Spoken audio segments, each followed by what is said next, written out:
Bonjour à vous toutes et à vous tous sur ma chaîne Rigolomousse où on va bien s'amuser et bien rire en ce mardi 23 février, journée de la biscuite pour chiens.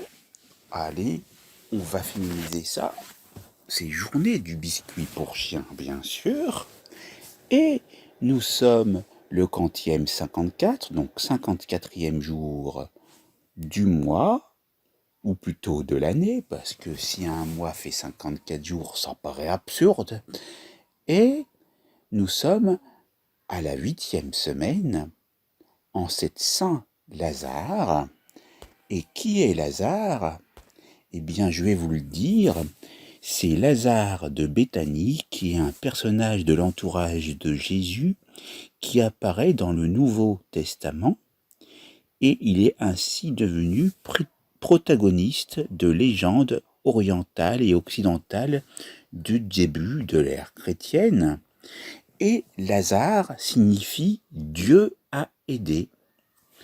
Et donc, on parle de la résurrection de Lazare, qui est un des miracles de Jésus rapportés uniquement par l'évangile de Jean, durant lequel, donc, Jésus ramène Lazare à la vie.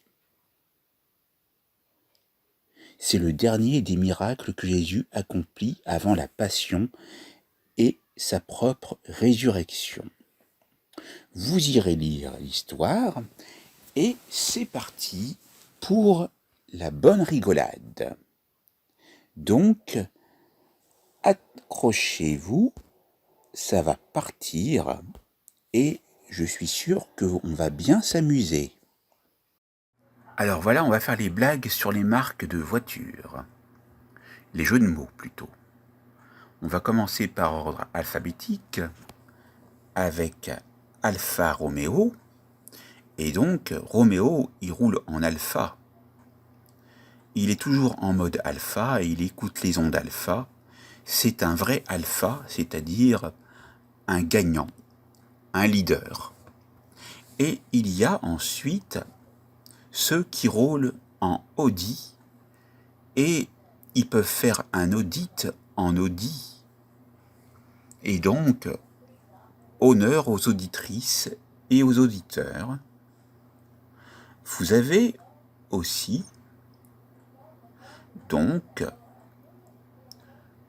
d'autres marques, et on continue par ordre alphabétique. Vous avez la Fiat, voiture italienne, et vous pouvez penser à la formule latine Fiat Lux, que la lumière soit.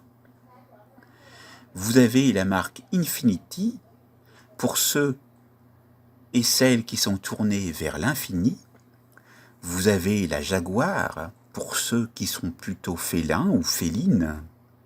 La Lancia, pour ceux qui veulent se lancer dans les affaires ou faire du lancer du javelot, du lancer du poids, ou tout simplement se lancer dans n'importe quelle activité. Ça vaut pour les hommes et pour les femmes. Vous avez ceux qui roulent en Porsche.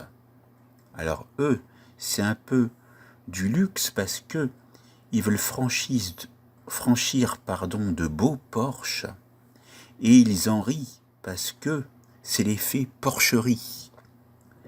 Et puis vous avez aussi Renault, le chanteur qui roule en Renault, mais ça peut être une Renault talisman pour ceux qui portent des talismans, ou alors une Renault Espace par exemple pour ceux qui aimeraient se promener dans l'espace ou dans les grands espaces. Et puis, vous avez également donc une autre marque de Renault qui peut être intéressante, et je vous laisse le deviner. Donc, qu'est-ce que ça pourrait être, par exemple, comme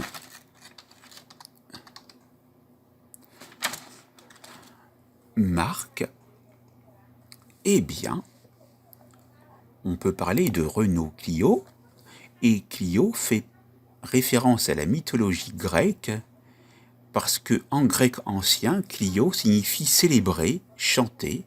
C'est la fille de Zeus et de Mnémosyne, déesse de la mémoire, et c'est la muse de l'histoire. Donc c'est une belle histoire que je vous raconte là, puisqu'elle chante le passé des hommes et des cités en glorifiant leurs hauts faits. Voici donc pour Renault, et on va terminer par Smart. Et Smart, c'est une petite voiture, pour ceux qui aiment les Smarties aussi, et puis qui sont, comme on peut le dire, intelligents, puisque Smart signifie intelligent. On parle aussi de clever en anglais, bright, brainy, brilliant. Et donc, Smart a sûrement d'autres significations. Il signifie élégant, c'est une voiture élégante, ou donc ça peut vouloir dire chic, smart. Par exemple, The Smart Set, ça signifie le beau monde, ça signifie intelligent, ou alors astucieux, par exemple a smart idea, une idée astucieuse. Ça signifie vif aussi, comme par exemple marcher d'un pas vif, d'un pas rapide. En tant que verbe, smart signifie faire mal ou brûler. Par exemple, my eyes are smarting. J'ai les yeux qui me brûlent. Donc voilà déjà pour le mot smart. Et puis vous avez aussi smart card, carte à puce.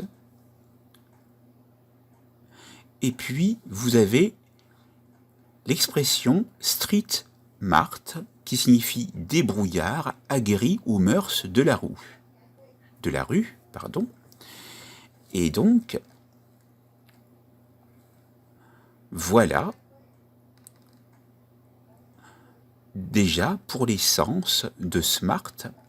Et puis vous avez aussi, dans le sens britannique, smart motorway pour autoroute intelligente. Et puis, vous pouvez trouver aussi comme signification à smart, futé, dégourdi. Pour dire modem intelligent, vous dites smart modem. Et pour dire avoir l'air intelligent, on dit to look smart. On a fait donc le tour des jeux de mots qu'on peut faire avec certaines marques de voitures. Je suis sûr qu'il y en a d'autres encore. Donc voilà pour cette première compile sur les noms de voitures. J'en ferai une autre plus tard. On continue sur la compilation de toutes les marques de voitures existantes. On va reprendre depuis le début avec la lettre A. Vous avez la belle marque Abarth avec le Scorpion. Et vous pouvez avoir une Abarth à Saint-Barth, pour Saint-Barthélemy, pour l'île. Vous avez donc aussi la marque Alpine pour ceux qui aiment aller en montagne dans les hauteurs alpines. Vous avez donc encore d'autres marques qui sont très intéressantes.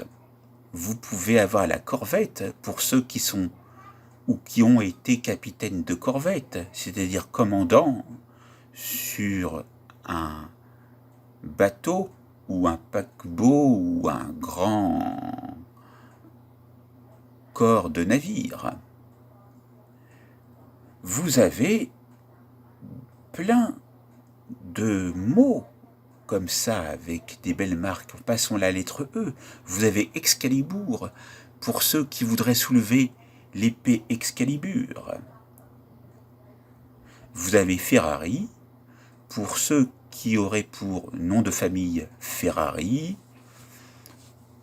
comme Enzo, et puis tous les autres.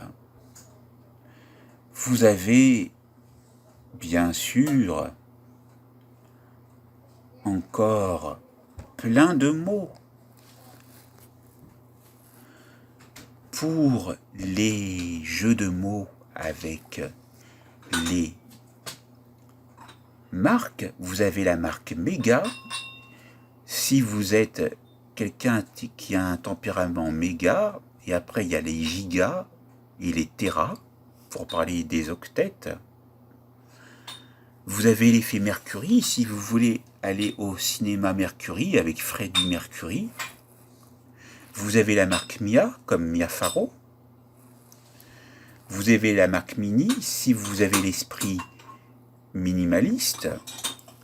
Vous avez donc la voiture Morgane, pour ceux qui aiment la fée Morgane. Vous avez d'autres marques encore, comme Packard, comme la marque Hewlett-Packard. Vous avez Panther, comme la panthère, mais ça s'écrit P-A-N-T-H-E-R. Vous avez encore des marques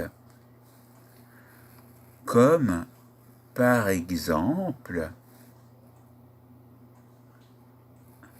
Think, qui signifie penser en anglais, c'est une marque, ou si vous avez le tempo qui vient juste avant, vous pouvez conduire en marque tempo.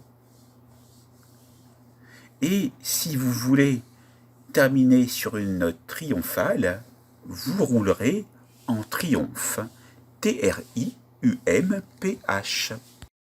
Vous pouvez demander à Bart Simpson si il aime conduire en Abarth. Vous avez également deux marques de voitures avec la lettre C qui sont intéressantes à souligner. Vous avez la colle Annie. Alors, est-ce qu'elle aime utiliser la colle Annie? Et puis, vous avez la marque Corde, C-O-R-D, pour ceux qui aiment grimper à la corde. Vous pouvez trouver comme marque de voiture la Lincoln, si vous voulez faire référence par exemple, mais c'est pas forcément vrai, au grand président américain Abraham Lincoln.